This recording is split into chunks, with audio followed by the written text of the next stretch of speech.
Parmi la période pendant laquelle le Rabbi était en France, de l'année 1934 à 1941, le Rav Shmuel Jacob Rubinstein, qui était le Rav de Paris, a raconté l'histoire suivante. Lorsqu'il marche même les Zicham, les Allemands sont arrivés à Paris, que leur nom soit effacé.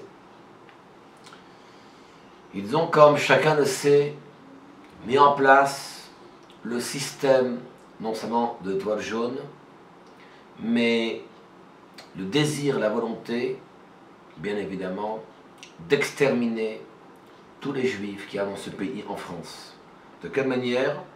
Par le fait que tout juif a l'obligation d'inscrire sur sa pièce d'identité le terme juif. Les Allemands sont arrivés dans la maison où le Rabbi habitait. Le Rabbi n'y était pas.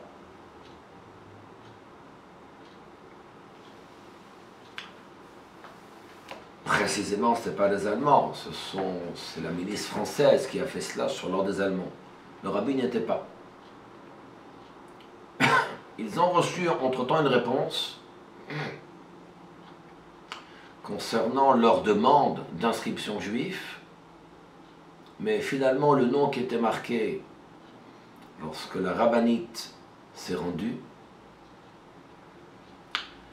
et qu'elle a dit « Êtes-vous, quelle est votre pratique ?»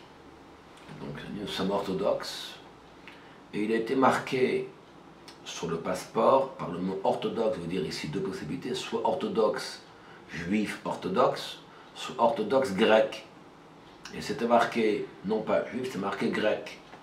Parce que le Rabbi est revenu, le Rabbi a su cela.